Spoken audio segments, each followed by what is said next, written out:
Welcome to a further episode of the Dental Jobs Diaries in association with dentaljobs.co.uk, a job board designed for all dental professionals throughout the UK. Sit back, relax, and listen to some of the thought leaders in the dentistry industry. Hi everyone, I do hope you're keeping well. Welcome to a further episode of the Dental Jobs Diaries, episode 12. I'm over the moon to have our latest guest, David McColl, clinical advisor with Clyde Munro. David, great to have you on the show. First and foremost, thanks for coming on. How are you keeping? I'm good. Thanks, Lewis. Yeah, thanks for having me. No, absolutely. No, pleasure to have you on the show. So listen, first and foremost, David, could you sort of tell us a bit about your background, your story, with Clyde Munro and what you're up to there? I guess my journey as a dentist kind of started in 1982, and that's a long time ago now. So I started at Glasgow University, 1982, qualified 1987. I was an associate for 3 years in the south side of Glasgow in a fairly deprived area. Really quite liked it there. So in 1990, I opened up my own practice, which now has 5 surgeries. And, the area has always been challenging from a dental and general health perspective. But really, it's been a great journey. And I sold the practice to Clyde Munro in 2022, but because I believed in their ethos for continued delivery of NHS dental care within Scotland. And I've recently joined their clinical team as a senior clinical advisor, and a role which I'm really looking forward to developing. Probably also want to add, Liz, that I got involved in dental politics about 20 years ago when one of my associates was pregnant and went on maternity benefit. And it seemed to me the maternity benefit process was a little bit unfair. So I found out a little bit more about who represented the profession at government level, and found out that it was a committee called the Scottish Dental Practice Committee, a committee of the British Dental Association. So I decided to stand for election for that committee. And I've been on that committee for near on 20 years now, and I'm chair of that committee. So that committee negotiates with government on all aspects of dentistry and interacts with Practitioner Services Division and National Education Scotland. It's often frustrating trying to get anything done at government level, but you have to keep trying, because little changes can actually make a big difference down the line. So, I mean, how do you find the time to balance the two? I mean, it's that's extraordinary. And obviously, with recent news of dentistry at the moment, you must be busy and must have a lot of views. Yeah, I mean, it's a busy time, Lewis. I think when you get involved in any kind of representative committee stuff, you have to realize it's 24/7, 7 days a week, even when you're on holiday, because there's always lots of information coming through. And for me, dentistry is a really simple thing that's been overly complicated, and trying to simplify that procedure to drill down to what it's all about. And what it's all about is treating patients. But there's so much bureaucracy and regulation surrounding that these days, as you know, and it's just time to streamline that so we can actually focus on patient care. No, absolutely, it's all about patient care, isn't it? Yeah. I think red tape sometimes is a little bit frustrating. David, can you tell us a bit about sort of your journey? I know you've touched on selling your practice to Clyde Munro, but what has your journey been with Clyde Munro since that transition? I think since the transition, it's been interesting as a former practice owner for more than 30 years, watching how someone else comes in and tries to manage it. So when I sat down with Jim and Ron just to discuss how things could move forward, how I see it, that's when they kind of offered me a role, and I was really quite happy to take it, because I think, like any relatively young organization, you need leadership, you need management in there, and you need to get the right people involved. And I think that's really what we're trying to do now, and we're trying to improve communication within the group. It's grown into looking after, I think it's maybe about 600,000 odd patients. I mean, that's a big group to try and manage, and trying to manage that within a bureaucratic, overly regulated structure that we have in NHS Scotland is also part of the challenge. No, I mean, it's an incredible story, isn't it, so far? Speaking to Jim a couple of months ago, I think they've got bigger plans for this year as well, 2024. So it's going to be exciting to see, what sort of unravels. Now, there is a dental therapist program that Clyde Munro developed, and I believe you're a part of. So to viewers today, what is that program, and how is that going to develop? Well, I think it's well recognised that skill mix within practice is essential. I mean, personally, I've been working alongside therapists for the past 15 years, and I believe in a skill mix practice model. working with the therapist to deliver the right patient care by the most appropriate person within the practice. And I honestly, I could not work effectively or efficiently without a therapist in the practice now. So I'm a real believer in having a dental therapist as part of the practice team. So what qualifications and skills, are you looking for in candidates for the therapist program? Well, this program is primarily aimed at new therapy graduates who've been qualified from the oral health sciences course. And so there are currently 45 students that graduate every year in Scotland. And it's actually disappointing, Lewis, because we've just learned that University of Edinburgh might be stopping their course. So, we have a meeting with them in the next couple of weeks to discuss that.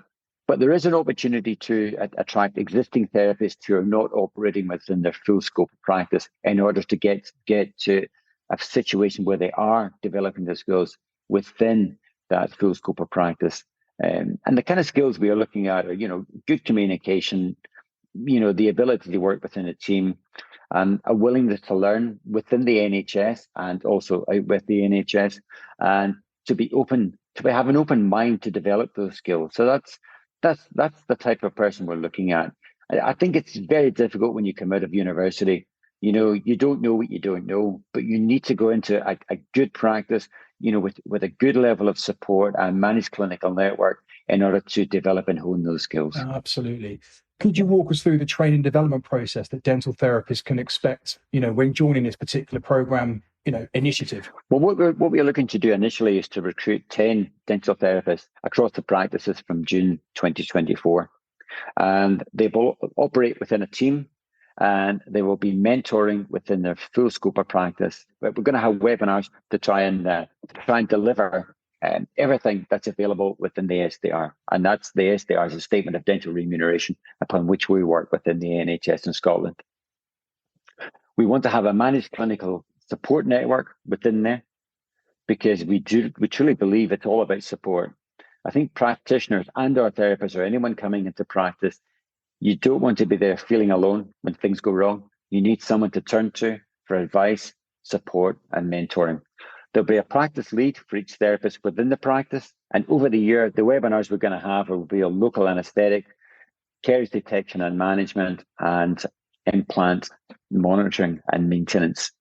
And we're going to have 3 full day sessions. The first one will be an introduction to Clyde Munro and general dental practice. We'll have another one on class 2 composites, cavity preparation, and rubber dam. And then we'll have another one on tooth whitening, digital scanning, and photography. And obviously within that year, the dental therapist will be salaried for that first year. There will be a joining fee as well, which the therapist will get, 33 paid holidays, and an opportunity to further the career within Clyde Munro after that year is over. It sounds to me that you really have, thought long and hard about this program initiative to, for therapists to come in and start their careers and move forward. It sounds obviously absolutely brilliant. Yes, but I mean, it's the only training program available in Scotland at the minute, because prior to this, NAS, National Education Scotland, had a VT therapy program in place, but that doesn't happen anymore. So we felt we had to intervene and do something that's going to be out with government, because someone needs to do something.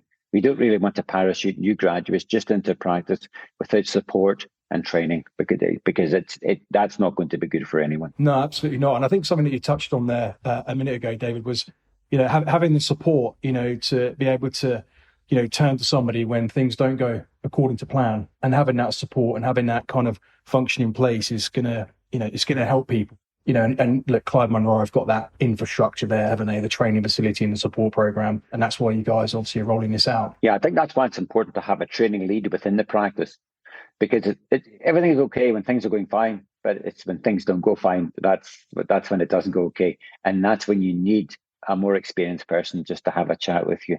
And I think having weekly meetings is going to be really important with that. Where you can discuss cases, you can discuss problems, and you can discuss any additional training needs. Now, we've touched on the kind of the importance of patients, but how will the integration of the dental therapist program enhance the patient's experience with Clyde Munro's practices? I think, as I said before, Lewis, skill mix is essential within practice. And I've been working with therapists for 15 years, and as I said, I couldn't work without them.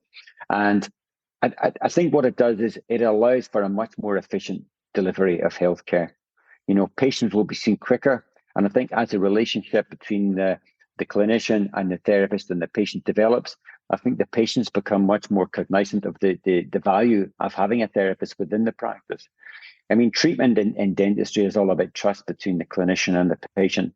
And I think that's where the therapist can really enhance the practice, because, they can deliver within this full scope of practice, and the patient gets to know that and gets to know that journey as well. Because I think dental therapists are often misunderstood because they're confused with hygienists, and they're often wondering why they can do this full scope of practice. But I actually think when we're now getting there, certainly all my patients are well versed in what the therapist can do, and there's trust between the therapist and the clinician and the patient. No, absolutely. Trust is important, as we know, especially in dentistry. How do you envision the future of the dental therapist program with Clyde Munro? So obviously this is a new initiative. So, what is the future of this program? Where do you see it going? I think we would like to continue this program and, ensure the development of the skills of the new graduate and existing therapists. We can't forget about existing therapists who are probably working there, possibly just as hygienists and not within the full scope of practice.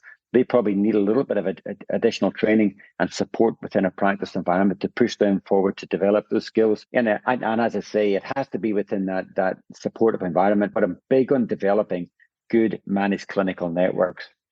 Not just within the practice, but within the group as a whole. And that's why I say communication is key. Communication, support, weekly meetings. And anybody listening to this podcast today, I think will come to know that this program has been well thought out, and it's a great career opportunity as well, right? To have the level of support that you guys are going to provide, salaried as well. This is a great opportunity, and I suppose that the question here now is, what impact will this program have on the dental sector as a whole? Well, I hate to sound repetitive, but I think the skill mix within practice is essential. We do have a recruitment and retention crisis in dentistry. And I think, as I said, having the right person delivering the right care at the right time is really key here. I think, certainly in Scotland, what we really need is, an NHS funded model that allows for skill mix. And currently, the SDR under which we work within the NHS doesn't really allow for skill mix. So I think the next part of reform within Scotland will be to allow for skill mix within practice and developing that model where we have the right person, developing the right type of relationships within that managed clinical network to deliver the right care for the patient. I think one of the other interesting things that we kind of discussed earlier on, just offline, was where the GDC are going with this. And in terms of direct access, for dental therapists, but I think the expectation would probably be that it's still delivered within a practice model, and the practice model will be skill mix within with a clinician and dental care professionals in there, and also the dental therapist working as a team, because that to me is probably the safe and most effective and most efficient way of delivering care. No, absolutely. For me, there's a lot of barriers to overcome, in dentistry, as we discussed quite rightly offline earlier. And I suppose, a question is, how do you see those barriers being broken down over the next, couple of years in terms of recruitment, in terms of overseas dentists coming in and and everything else? Knowing your roles as well as I do now, David, what are your thoughts? I think it's going to be challenging. I think the GDC seem to be going down a registration that's going to be provisional registration, but it's really who is going to deliver that training and mentoring for these people coming in, and then at the end of that year signing off that the satisfactory completed some type of training to allow them to work under a normal registration. That's going to be the challenge. Now, certainly having worked with Scottish government for over 20 years now, things don't move fast in government. And with the financial constraints that certainly Scottish government and the UK government have at present, it just remains to be seen what is going to be deliverable under the NHS.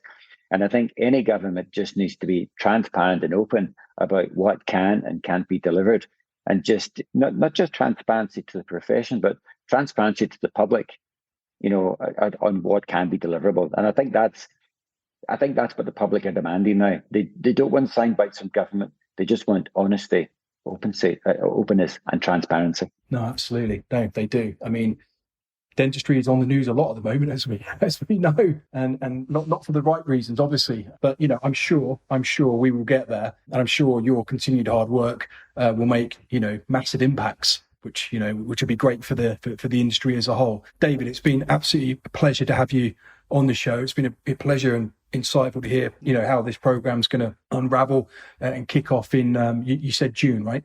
June this year. So hopefully people listening to this podcast will start getting their applications in, which should be fantastic for everyone. But David, it's been great to have you on the show. Obviously, love to welcome you back again soon. Yeah, it's been a pleasure. No, Les, thanks very much. I'm really excited about the program. Really excited in developing this program, just to see how it goes and the feedback we get. And happy to come on anytime. Brilliant. Thanks so much, David. It's great to have you on the show.